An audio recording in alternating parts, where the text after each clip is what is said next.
Morada de Dios presenta.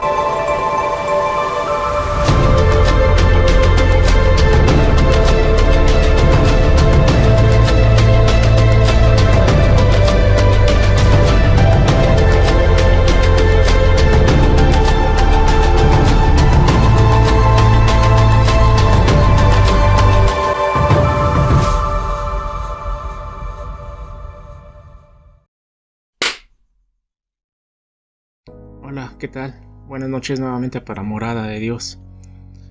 ¿Qué es lo que hemos estado platicando? Sobre los tiempos de Dios, y en estos últimos tiempos precisamente es sumamente asombroso lo que Dios ha estado haciendo alrededor de todo el mundo. Se está cumpliendo lo que está escrito en Daniel 12, de que el conocimiento iba a aumentar. Y este mismo conocimiento ha provocado que lo que antes nos estaba velado de algún modo, ese manto ha sido retirado y podemos entender y comprender las escrituras de un mejor modo. Es impresionante. Por eso ahora sí, con más herramientas, con certeza total, podemos decir que cada aspecto de las fiestas del Señor fue cumplido por Cristo, y Él ejecutó detalles específicos de acuerdo a lo que estaba escrito en tiempo y forma. No se salió del lugar. Todo fue hasta con una precisión de tiempo increíble. La Pascua fue cumplida por Cristo en día y hora precisa. Y después de haberse llevado a cabo, podemos ver cómo efectivamente la Pascua era una sombra profética de nuestra redención, instituida en Egipto, ensayada en Jerusalén, y finalmente cumplida frente a una inmensa multitud de testigos. Ahora, Deuteronomio 16:5-6 dice que cuando Moisés recibió la ley en el Sinaí, Israel fue instruido para nunca hacer este sacrificio en cualquier lugar, sino en el lugar que Dios eligiera para que morara allí su nombre. Es ahí, en ese lugar, donde Israel debería llevar a cabo la Pascua, el Pesaj. Las fiestas del primavera ahora comienzan de acuerdo a lo que dice Éxodo 12. Vamos a leerlo. Éxodo 12:3 dice así: Hablad a toda la congregación de Israel, diciendo: en el 10 de este mes, tómese cada uno un cordero según las familias de los padres, un cordero por familia. El animal será sin defecto, macho de 1 año. Lo tomaréis de las ovejas o de las cabras, y lo guardaréis hasta el día 14 de este mes, y lo inmolará toda la congregación del pueblo de Israel entre las 2 tardes. Mucha atención con esto. ¿Qué es lo que estamos leyendo? Que las fiestas de la primavera comienzan pues con la selección del cordero. Ahora, la primera parte de las fiestas culmina en la noche del día 15 del mes de Aviv, cuando la carne del cordero es consumida, es comida. El Shabbat semanal inicia entonces la cosecha de los primeros frutos al caer el sol, y la cuenta de las semanas inicia los 50 días de preparación para la fiesta de Pentecostés. Al final de la fiesta de los panes sin levadura, hay otro Shabbat de reposo que concluye la fiesta, marcando el tiempo cuando Israel pasó a través del Mar Rojo en seco. Todos los detalles de las fiestas del Señor ya vemos que son sombras proféticas de bienes superiores. Y si nos detenemos a mirar con detalle, veremos cómo Dios cumple cada uno de estos detalles a la perfección. Pero volvamos a lo que acabamos de leer en Éxodo 12, la selección del cordero. El versículo 6 decía que lo teníamos que guardar. ¿Y qué implica esto? Bueno, empecemos diciendo que el 10º día se tenía que elegir al cordero, el más hermoso, el más perfecto, el más bonito. Y ese acto de guardarlo significaba que se tenía que llevar al hogar, a la casa. Ahora, si tú has visto un corderito, no es fácil desprenderse de él. Llegas hasta amar al animalito, lo acaricias, lo sustentas, lo haces parte de la familia durante 4 días, te ocupas de él y lo amas. Y sin embargo, en el día 14 lo tienes que degollar. Sangrará dentro de un lebrillo, un platito, y comprenderás así entonces lo que significa un sacrificio. Es lo que había instituido Dios. Ahora sí te dabas cuenta que ese pequeño animal que aprendiste a amar está muriendo en tu lugar. Eso es lo que aprendió aquella generación. Y esa era la única salida para hallar redención.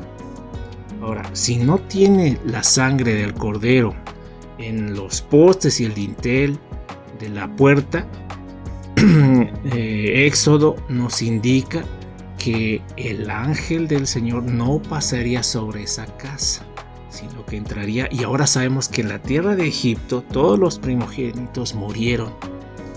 Ahora, esto también nos lleva a otro punto. La palabra de Dios nos dice en Éxodo 13:12 algo sobre los primogénitos. Dice: conságrame todo primogénito, cualquiera que abre la matriz entre los hijos de Israel, así de los hombres como de los animales, mío es. Ahora, ¿qué significa esto? Que es parte de nuestro recordatorio diario del Pesaj. Cada día que nuestros primogénitos le pertenecen al Señor, es lo que significa, y es un recordatorio de lo que es la Pascua. Ahora, es muy importante también comprender que la manera en cómo se celebró el primer Pesaj ya no fue igual siempre. Nunca más el pueblo tomó todo el oro y toda la plata de sus vecinos. Nunca más volvió a salir de la ciudad y en columnas, en desfile, porque tenían que ir a la ciudad de Sucot. Nunca más lo hicieron porque sucede que ya estaban en la tierra prometida, ya no tenían necesidad. No se tuvo que poner pues más sangre en los postes y el dintel de las casas, de las puertas. No se tuvo que comer con el bordón en mano y los lomos ceñidos, listos para partir inmediatamente, porque, una vez más lo repito, no había necesidad. ¿Por qué? Porque ya estaban en la tierra prometida, ya no tenían que ir a ningún lado, Dios ya los había liberado. Ya se estaba en la tierra y lo único que se hacía era recordar todo eso, y esto también era una sombra profética de algo superior. Significaba pues, y más adelante lo veremos y lo entenderemos de este modo, que Cristo, nuestra redención, nos llevó a otro lugar, a un lugar de redención, a una vida plena en Él, la tierra prometida. Pero ahora vayamos por partes, volvamos otra vez a lo que era el rito pues del Pesaj, cómo lo celebraba el pueblo de Israel, para entender exactamente cómo Cristo lo cumplió. Antes tienes que saber que el rey David instituyó la liturgia, es decir, el procedimiento o el método o los pasos que se tenían que llevar a cabo para celebrar correctamente o de cierto modo el Pesaj de acuerdo a lo que estaba escrito en la Biblia. Él escribió pues la liturgia y sucede que él indicaba que el día 10, cuando el sumo sacerdote elegía el cordero pascual, tenía el sacerdote que salir de la ciudad de Jerusalén, pero para esto todos los sacerdotes que estaban sirviendo en aquella época hacían una especie de valla. Imagínate una valla larguísima que salía desde Jerusalén y llegaba hasta Belén. Belén está cerca de Jerusalén, 5 kilómetros aproximadamente. Entonces hacían una valla humana de puros sacerdotes desde Jerusalén hasta Belén. Y ahora el sumo sacerdote descendía de Jerusalén hasta Belén e iba a Belén a elegir el cordero pascual. Lo traía, una vez que lo seleccionaba, lo traía. Ahora también hay que saber que los sumos sacerdotes tenían hojas de palma y esperaban recibir al cordero que venía junto con el sacerdote. Ahora el sumo sacerdote ataba un cordón rojo alrededor del cordero elegido y era traído de regreso hasta Jerusalén. Ahora, los sacerdotes hacían un círculo alrededor de la valla culminaba con un círculo formado por los sacerdotes y estaba fuera de Jerusalén. Los sacerdotes en el gran círculo abrían camino para que el sumo sacerdote entrara, y tan pronto como él entraba en ese círculo, esos sacerdotes afuera de la ciudad comenzaban a gritar: Hosana en las alturas, bendito el que viene en el nombre del Señor. Esto es lo que estaba instituido en la liturgia. En ese momento, los sacerdotes, marcando el camino, comenzaban a sacudir sus hojas de palma y a clamar y a gritar diciendo: Hosana en las alturas, bendito el que viene en el nombre del Señor. Ahora, sucede que era el día 10. 4 días más tarde se iba a celebrar el Pesaj. La misma palabra nos indica que había peregrinaciones. Entonces la ciudad de Jerusalén estaba llena de personas. Ahora, todas las personas conocían de esta ceremonia que llevaban a cabo los sacerdotes y también estaban preparadas.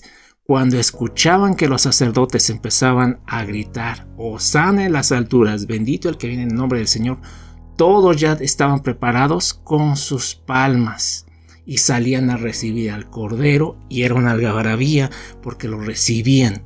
Se quitaban sus mantos y los ponían en el suelo cuando el sumo sacerdote pasaba con el Cordero entre esas columnas de sacerdotes hasta que llegaban al monte del templo, en donde el sumo sacerdote clavaba una estaca y ataban allí el Cordero, que sería inspeccionado por los próximos 4 días por cada persona en la nación para encontrar falta en él. En la mañana del día 14 del mes de Aviv, el sumo sacerdote hacía una última inspección y luego hacía la declaración. Si no hallaba ninguna falta en él, hacía esta declaración: no hallo ninguna falta en él. Luego el Cordero se posicionaba en la fila en último lugar para ser sacrificado. Ahora, Josefo nos dejó testimonio acerca de cómo se elaboraba el rito de sacrificio de los corderos pascuales. Él afirma que se sacrificaban en esa fecha alrededor de 250,000 corderos. ¿Te das cuenta la cantidad de personas? Ahora la Biblia nos dice que era un cordero por cada familia. Imagínate la cantidad de personas que había en la ciudad. Se sacrificaba el cordero, y una vez que lo degollaban, había un recipiente, un lebrillo, un plato de bronce en el cual capturaban la sangre del cordero, y esto era llevado de mano en mano por una fila de sacerdotes hasta el altar, donde era vertido. Lo derramaría sobre el altar un sacerdote, y luego ese recipiente retornaría una vez hasta el comienzo. Cientos de recipientes yendo y viniendo. Se dice, por el testimonio que nos deja Josefo, que la luz reflejándose en estos lebrillos era como rayos de oro brillando desde los muros de la ciudad de Jerusalén. Era algo impresionante. Mientras tanto, mientras todo esto se llevaba a cabo, otro sacerdote cantaba el cántico de ascensión que dejó David en los Salmos. Ahora, una vez que se llevaba a cabo el sacrificio de la totalidad de los corderos, quedaba al final el cordero que había sido seleccionado por el sumo sacerdote, y lo que pasaba a continuación era también muy revelador. Josefo dice que cuando el último cordero era sacrificado, el sumo sacerdote pedía vino. Después de haber estado cantando, era natural.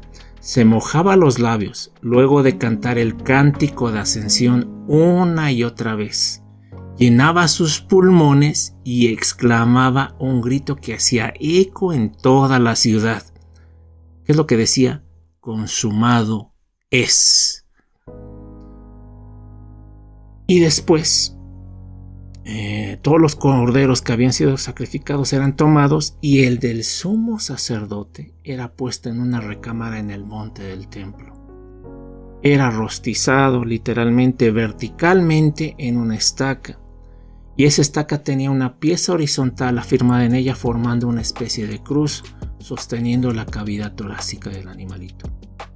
En la época del segundo templo ponían sus partes internas, lo que son sus intestinos, sobre su cabeza y luego era rostizado. Cuando llegaba el atardecer, era ya el día 15 del mes del Aviv, cuando se comía el cordero pascual con pan sin levadura y hierbas amargas. ¿Te das cuenta? Todo este paralelismo, ¿a qué te suena? Jesucristo también lo cumplió. Y en otra ocasión, en la siguiente ocasión, vamos a ver cómo Cristo cumplió cada uno de estos detalles. Amén. Te damos gracias, Padre, por la oportunidad que nos das de aprender a entender tu palabra desde esta perspectiva, de acuerdo a lo que tú has revelado y has traído luz a nuestras vidas para entender perfectamente lo que tú ya hiciste por nosotros, lo que tú ganaste en Cristo Jesús para nosotros. Te damos gracias, Padre, y te rogamos que esta palabra, que esta revelación crezca en nosotros de raíces y fruto para que tú seas glorificado en todo lo que emprendamos. Te lo pedimos, oh Papá, en el nombre de tu Hijo Cristo Jesús. Amén.